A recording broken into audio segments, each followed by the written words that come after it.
RPGs, my favorite genre of all time. And of course, not without its classics for PlayStation 1. There's still a lot that I haven't experienced for the system yet, but I'm getting to them slowly but surely, because whenever you play RPGs, you have different types of people that play. You have completionists, which try to get everything, and then of course you just have someone focused on the story, which that's more me, unless it's, you know, some type of RPG that I'm really immersed in, like The Legend of Dragoon here for example. Then of course I'm going to be more of a completionist about that. Now, there have been exceptions to that rule as well whenever it comes to RPGs for me personally. I do really like to invest a lot of time into the RPG to get as much out of the experience as I can, especially if it's my first playthrough. And if it's something that, you know, I liked, but I'm like, I'm not going to go back to it, then, you know, I'm good with that. But if it's something I really, really want to dive into, then I'm going to play it again and again and again and again. And of course, Lunar Silver Star Story would be an example of that one. This I've only played once, and I will definitely play this again because it is an amazing story and I like it more than the second one, but still a great series. And then of course there's gonna be RPGs that I'm like, that was okay, but I probably won't play it again, but I'm still interested in the series as a whole, and that goes to Persona 2 Eternal Punishment for that example. Now, this was the only Persona game I've ever played in the series, but I liked it enough and I was interested enough in order to go forward and try more, which I do plan on trying, probably Persona 3 FES, whenever I can find a copy. But why am I making this video? Like I said, there's a lot of RPGs that I like, but there's some that I think suck.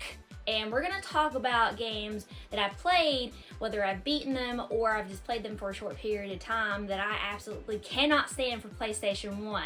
And whenever it comes to an RPG, I have different factors that I look for as to what I like and what I don't. Number one is always story. The story has to captivate me. Now, I normally will know if I like an RPG or not. I give it about 20 to 25 hours, and then if it meets that threshold and I'm immersed in it, then I'm sold and I'll keep going forward in it. And if it doesn't, then I'll just put it away and not worry about it anymore. I have had those instances to where I'm like, okay, I'm gonna try that again. There's one on this list that I kind of want to do that with, but we'll talk about that when we get to it. The second thing that I look for whenever it comes to RPGs is gameplay. What do I mean by gameplay? Well, I mean battle mechanics is one major portion of that whenever it comes to an RPG for me. And there's several games that the battle mechanics just suck balls in when it comes to RPGs. Now, for example, there it is. I was like, which one is it? Legend of Dragoon has a different battle system. You know, it is turn-based, and mainly when it comes to RPGs, I love turn-based and action RPGs more than anything. I'm not really a big tactical fan, but it's different because of the fact, you know, you have the addition system. Same thing with another example is Legend of Legaia. You have the hyper arch, you know, basically you get to, you know, kick punch. It's really cool. I've never seen anything like that. But some battle systems just don't work for me. Now, other extras, you know, as far as like whenever I look for RPGs, OST, that's just a bonus for me. Most RPGs have great OSTs, but some of them are kind of lackluster. And of course, visuals is another extra. Let's admit it, not all games on the PlayStation 1 look great. Some of them have not aged well. And there's a couple on this list that have not aged well, if I do say so myself. These actually look really good, the ones that I talked about earlier. Legend of Dragoon, Persona, and wait, that's not Persona! Lunar! Ah, don't come at me! And then of course, Persona! They look fantastic for the PlayStation 1 era. And we're gonna be talking about the ones that I don't like, why I don't like them. Like I said, there's always reasons why I don't like a game, and there's reasons why I don't finish one. So we're gonna dive into that in just a second, but before we do, you may notice something to my left here. Yes, this is a shameless plug! I have merch now, and this is the mug that I have. This is the Legend of DG 2009 mug, and it is epic. Yes, it's literally called the Epic Brew Starter. So if you want something to start your day in an epic way, be legendary and get this mug. Alright, let's get on to the game. FromSoftware.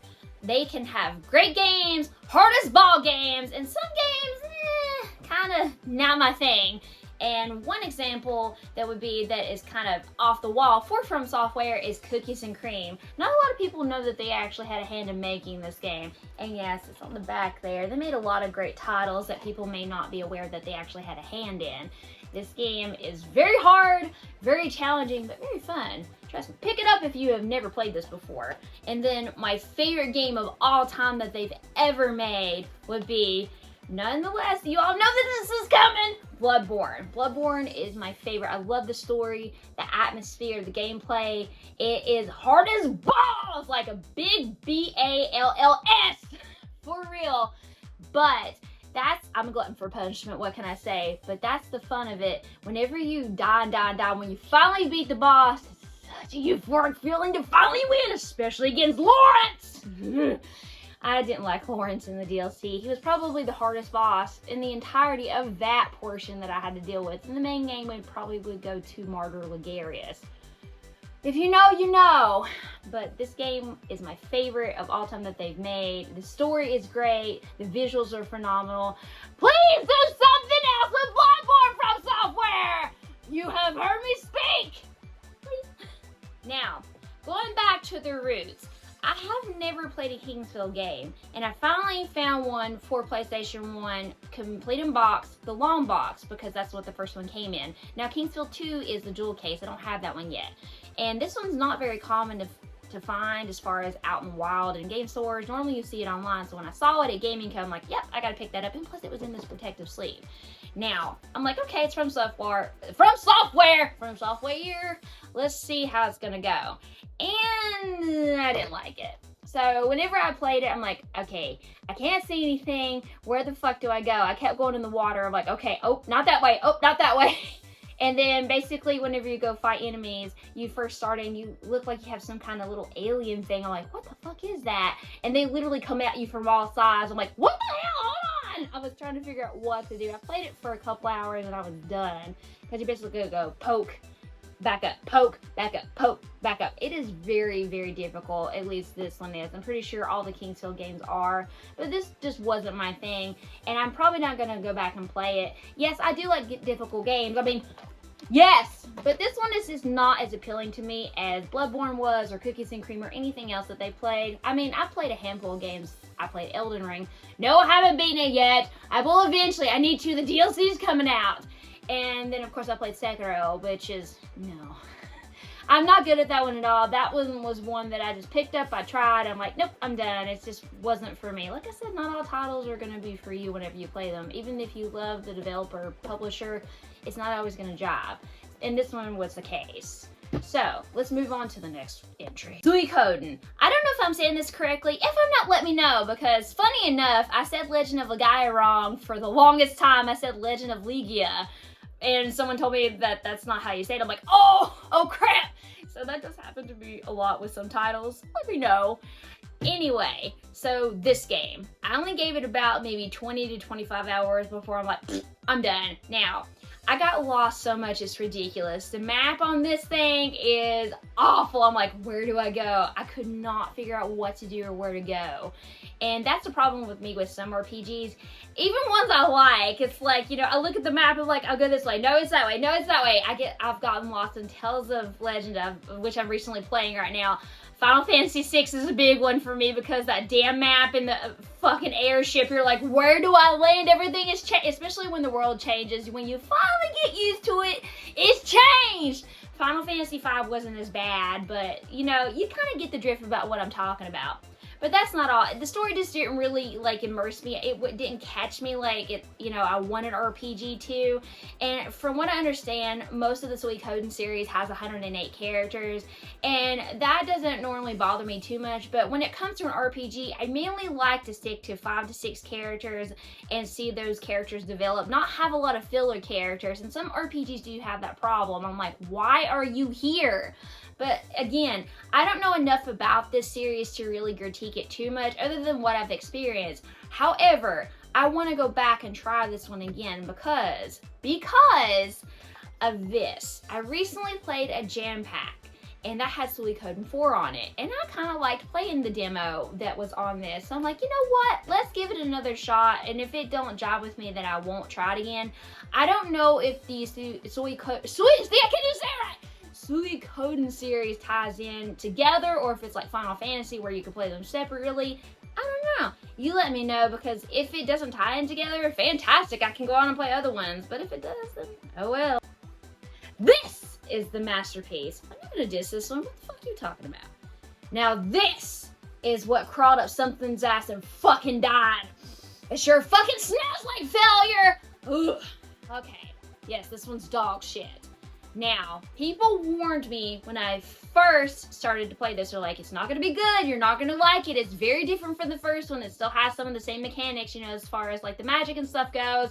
I'm like, I still want to try it because I really like the first one, even though I didn't beat the Chrysler Tower because that's fucking 77 floors and I will eventually get to it. Anyway, I wanted to try just to get my own opinion on this game, and sure enough, it's in line with everybody else's dog shit. Now, what makes it dog shit? It actually made my shit list too, and that's very hard to do because it has to have a lot wrong with it in order to do that. Number one, I will never play this game again because it is so fucking infuriating. I gave it a solid chance. I literally went through the first disc, got it. It was hard, but I made it. Got to the second half of the second disc, and I fucking got to a point where I couldn't get out. I'm trapped, and I kept dying. I'm like, are you fucking kidding me? So I would have had to have started all over. I'm like, I'm not fucking doing it. I refuse to do it. I literally didn't want to go as far as I did, but I pushed, and I'm like, okay, maybe my mind will change as the story develops, because I was trying to get invested in the story about, you know, what was going on with Aya and everything else involved in this game. Nope. Still not worth it, not at least for me. If I want to learn more about this damn game, I'm gonna watch a fucking YouTube video. Fuck this shit.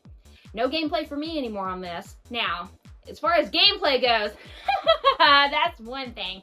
This is basically like a Resident Evil clone. Now, I love Resident Evil. I love tank controls. But do they work for this? No, they don't. The camera angles are shit in this. That's one of the things that makes it so difficult, is that if your enemy's in one pan, you're in another, you try to shoot enemy, you're not getting nowhere. Not even if they're in your actual sphere. You won't be able to fucking get them. It's fucking obnoxious. They literally have to be right in front of you for them to fucking do any damage. So there's one. And then, of course, the tank controls in this, you know, it's hard to actually maneuver Aya around. And like I said, I like tank controls for Resident Evil because it makes it more scary, the atmospheric, but for this, it just makes it so fucking difficult. And I just can't stand it. And the enemies, oh fuck, they're 10 times harder and unforgiving than the first one. The first one's a lot easier than this one. So that's another thing that just made my fucking blood boil the fuck over. Literally rage. When it comes to video games, yes, I do rage quit. I have done it many times. When I go back and play the game, I can't tell you how many times I did with this one. I died a lot whenever I played this game because it was just that damn hard, especially whenever you go to the mine area and that boss. Oh, I can't tell you how many fucking times when I finally beat the fucker, I was so elated. I thought I was gonna flip my chair over. But I'm like, oh my fucking god, I finally did it! That's how it is with this game, because even though it's euphoric when you beat a boss, it's still a mess to try to get through it and try to, you know, push through. And whenever you get to a point where you get stuck and there's nothing you can do, it just makes it, you know, not want to play it again. At least that's my thought. Beyond the scope of me ever fucking playing this piece of shit again. Now, whenever I first, you know, asked people about this game, I'm like, do you like it? Some people said yes, some people said no. A lot of people basically like it because of the visuals, because it reminds them of Fantasy Star. Now, I'm gonna say this, I've never played a Fantasy Star game. Don't come at me, I never have, so I don't really know anything about the series. So that's one thing. And then they said that it looked like another game too, but I can't remember off the top of my head what exactly game they meant. Now, the visuals in this game, some of them are very pretty. I like, you know, the little thing that maps out like the character. You see their face, and then you have like the text. That's actually really beautiful artwork. But the reason why I fucking hate this game, of course, one thing I've already mentioned before, the map. You don't know where the fuck you're going. You gotta go this way, this way, this way, this way. You literally don't know where the fuck you are. It's literally like roaming the fucking backside of an ass and not being able to find out which way you want to wipe. Literally! That's how bad this one is. And another thing, one of your characters is fucking cursed, and apparently he will have that curse on him through most of the game. I'm like, are you fucking kidding me? He's like literally fucking in my party, having that fucking effect and literally bringing me down. What the hell? So that was very annoying. it was just a compilation, oh my fucking god, an annoyance of this game that I just don't want to play it anymore. Like I said, it's not a bad game as far as like visuals go, but for gameplay, that's one that you all know that's a big one for me, and that's a no. And then the story just didn't really, you know, captivate me enough to be like, So I pretty much nixed this one after, I want to say about 20 hours. I'm like, nope, I'm done. I knew that I wasn't going to like it, so I moved on to the next one. Threads of Fate. Now, you're going to notice that there's a lot of Squaresoft titles on this list. Yes, there are. I mean, Squaresoft had some titles that weren't so great, at least in my opinion, but they had some great ones too. Like Brave Fencer Musashi. That's a great title. But this one, not so much. Now, Threads of Fate. Now, my initial reason for playing this game was because a friend of mine hates this fucking game. I'm like, why do you hate it? My interest was piqued, so I definitely had to put this at the top of the roster to play. And I was going to play it anyway, but this one, you know, being as bad as it was supposed to be, I had to find out why. And sure enough, it's fucking horrible. Well, some of it is. I've not finished it yet. I haven't played it in about, oh man, it's probably been almost 2 months since I played it. I need to finish it up. I'm getting pretty close to the end, I think. You play as two characters, Ro and Mint. They each have their own different abilities. Mint is, you know, the little sorceress. She's spunky. I don't really know much about Ro. I just know he's pretty quiet and reserved, and he can, like, shift into different animals, I think, from what I understand. I'm playing as Mint right now. So, one of the things that I don't like about this game is that your inventory, you cannot carry health items, at least not that I can remember. It's been a minute since I played. The only way to actually regain your health is, one, you sleep at the little inn. Naturally, most RPGs are like that. Or two, you have to go battle your enemies, basically, in order to get your HP back. Or get your MP back. That's the only way to do it. And I'm like, okay, so I can't carry... Okay, that's a weird mechanic, but whatever. I can get past that. Oh, fuck. I mean, it's unique. Yes. It makes it more difficult, you know, but some RPGs are like that. So, okay, I'm rolling with it. And the way your magic works, you get select magic with Mint, and you're on like a little dial wheel. You get to pick whichever one that you actually use. And some of it's cool, some of it's like, what the hell. And of course you have your, I can't remember what her weapons are called. They're like little ring things where you go like that to battle your enemies if you don't want to use magic. Now, to level up, you basically have to defeat enemies, and that actually helps with your health. You know, you gain HP, you know, things, you know, rise. You can buy certain things in order to help with that too, but it costs a lot of, I can't remember what the money's called in the game. It costs a lot to do that. And you basically are transfixed in one specific area as far as the town, from what I'm understanding. I haven't been to any other towns yet. I've just been to like different places and then go back to the same town where everything is that you know, refill and stuff like that. Now, the dungeons in this game are very difficult. You know, you go one way, then you have to go backtrack, and then you can get very confused and very lost very easily. Now, one reason I wanted to play this game as well, it's very short. And of course, you know, Ro and Mint both have different storylines. I will not play this again because it's that damn frustrating. And the only reason I'm going to finish it is because it's fucking short. And plus, I do like the dialogue that Mint brings to the table. I don't think I really would like Ro's story because he just doesn't seem to be like a character I would really invest time in. So, I'm going to finish Mint. But... everyone's favorite Final Fantasy game, at least most people that I know, Final Fantasy VII. Now, it's not mine. You know what mine is? That goes to Final Fantasy IX. I think it's so much better than 7 for a lot of reasons. Story, of course, is better in 9 for me than 7. I did not like the story in 7. I found it lackluster. I found it boring. It's just not for me. So that's one reason I don't like 7. Number 2, I don't like the materia system. And of course, I didn't resonate with the characters in this game either. The only one that I really liked in this game was Tifa. And that goes for the remake as well. Tifa is a badass. I love her character. I love her development. Everything about Tifa, I adore. Everything else, no, I don't. Now, and that being said, I did play the remake, and I still have the same thoughts. I still don't like the Final Fantasy VII, you know, game or the remake. I did like the Hell House fight. That was pretty badass, but that's it besides Tifa. Now, as far as this game goes, I have tried it over the years and I just cannot get into it, and that's why I tried the remake initially to see if it would change my mind about this in the franchise, and it did not. So there you go. The least liked game on this entire list, Chrono Cross. Now, Chrono Cross was a major disappointment to me because, as many of you know, I adore Chrono Trigger. Yes, this is my childhood copy on Super Nintendo. It is my favorite game of all time. There has not been an RPG that has topped this, not even Legend of Dragoon. That one holds my favorite as far as PS1 games go. This one is the overall favorite. Now, when I read on the back, literally says on the back, that this is a sequel to Chrono Trigger, I was hyped. I was so excited. Now, many people say you can't go into it, you know, thinking that it's a sequel to Chrono Trigger. Well, when it's advertising it on the back, you damn well know it's gonna be like that. So, I played it, and I was utterly disappointed, but I will say this. There are two things that I mentioned before that are always extras to RPGs for me. Number one being OST. This game has a banging OST. I adore it. That's one thing about Chrono Cross I have to say. And number two, the visuals. It is a gorgeous, gorgeous PS1 game. It looks a lot better than Final Fantasy VII, so I'll give it that. But that's the only two things I can ever give Chrono Cross, and that's all I've ever given it. Now, what's wrong with it? A lot.